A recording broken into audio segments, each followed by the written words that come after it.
are all things which, as I mentioned, either I personally used as a parent or an architect, which I involved, or even I have been collaborating with various IIT engineers across the country. All these things which we are talking about, these are all globally valid things which help, especially neurodiversity people, not only neurodiversity, any developmental delay people. These are all assistive devices which really helping and proven with most advanced technology. This is just giving you a quick example. There are many other tools, but these four which I am highlighting in next few minutes really helped, and even I personally started using them.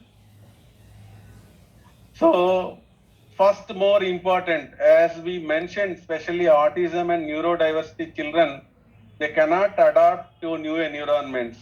They cannot change their learning environments on a frequent basis. So in this case, this virtual reality, XR and AI based augmented assistive technology really helping them. For example, as we mentioned, I feel bad to say this statement, autism children are like socially blind, but that's a fact. We have to live with it. So these people cannot mingle with the peer group or even in the society. That's the area this augmented reality really creates a simulation. By wearing this goggle, you will take the kid into a park, and when two times you can repeat the same scenarios with a real feel and touch. He can see the sprinkling of water, peeling a leaf of a tree, or rolling on the grass, or walking on the grass in the park, or buying some ice cream or anything. So all these simulations, the way real time it happens, you can create this kind of environment, and same kind of solution even available for healthcare practitioners for complete surgical expertise, because to improve your fine accuracy in treating patients, you can experience different case studies where this entire augmented reality helps you sitting in remote place, working on simulations and creating new learning development activities so that you don't see any surprises. Especially augmented reality, it is not just only creating a virtual environment. What it will do is, while creating a solution, it will screen the current place where you are sitting. It could be your living room or a therapy clinic room where kid is learning on a daily basis.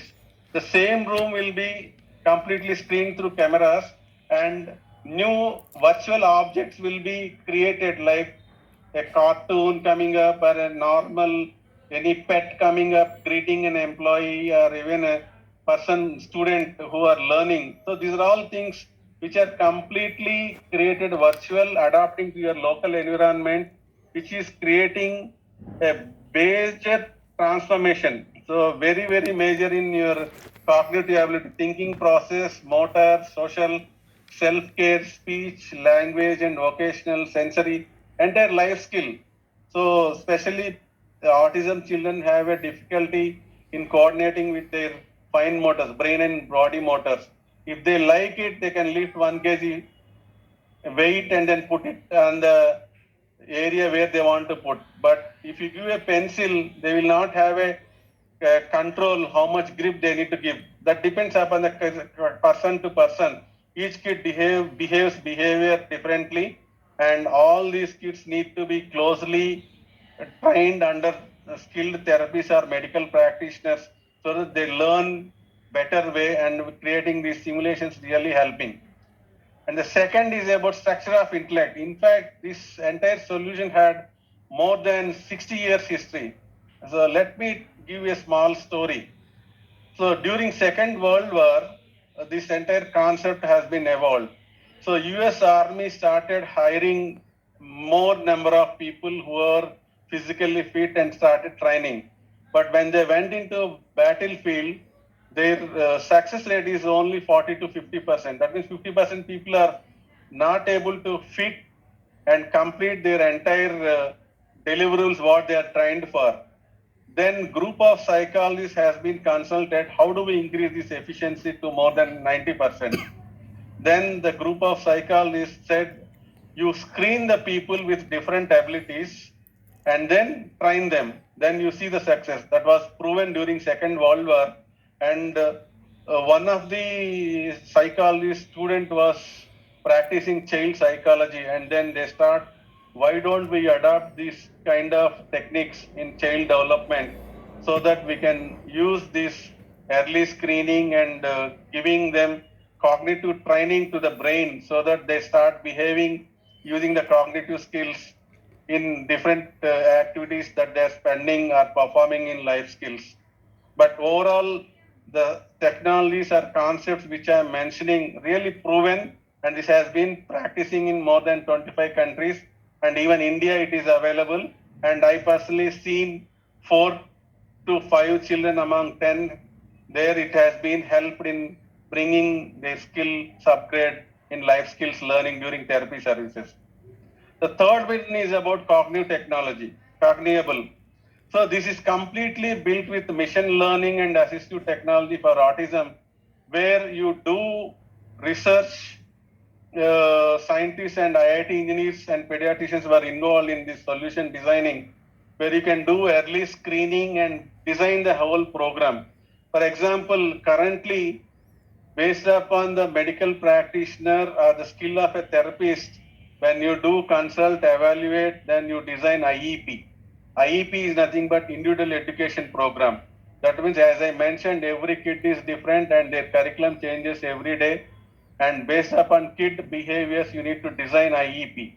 So this cognizable technology, which is AI built, helping after screening with milestones and other developmental challenges, you can design the program and you can track them.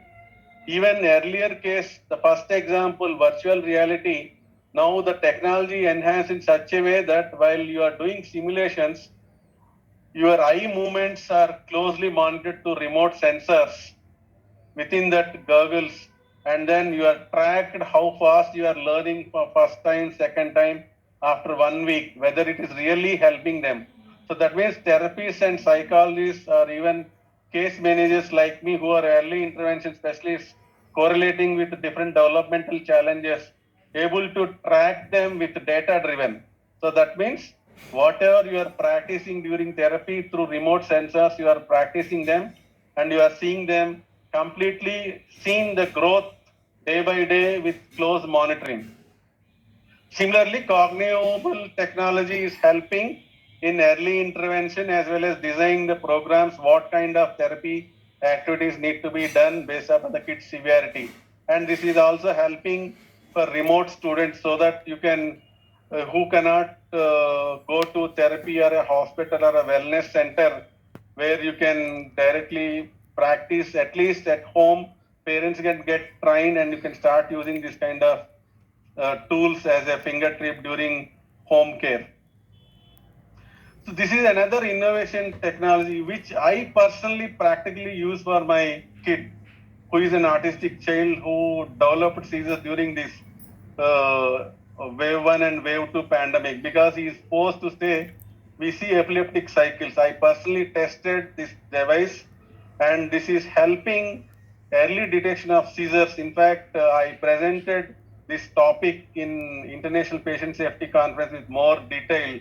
But here I am not going into the technical glitch, but this is the first device in India and second in the world, which is non-contact method, where you can do your EEG without contact to the close proximity of accuracy and do your even oximeter data. And this has been adopted by Indian government during pandemic, not only for seizures, COVID sensory wards has been adopted by this device.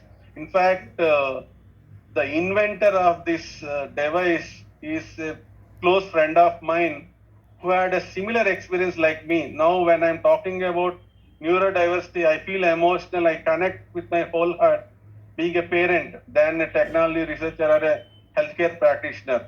But even the person who invented this device, he is an IIT engineer from Mumbai, and he has been working in Mercedes-Benz in US as a quality engineer. So imagine how best job he is working in. So one day when he was in a swimming pool swimming, a crocodile caught his hand and his left hand has got amputated. In fact, this was covered by BBC News And you can see in YouTube the real life story, how he experienced. Almost 12 hours he was bleeding and lying unconscious. And then it's like a rebirth for him. Then he thought, why don't I do something new for the society and healthcare, which I personally experienced. Then he took the concepts of advanced physics and micro sensors, which are used in race cars, because he is working with race cars, Mercedes Benz. In fact, race cars, when they are participating in a competition, a whole data center will be monitoring each and every component. Suddenly car stops, 40, 50 people come and change the tires, screws, everything. So that means every wear and tear, minute by minute, second by second, it is getting closed. That kind of sensors, vibration sensors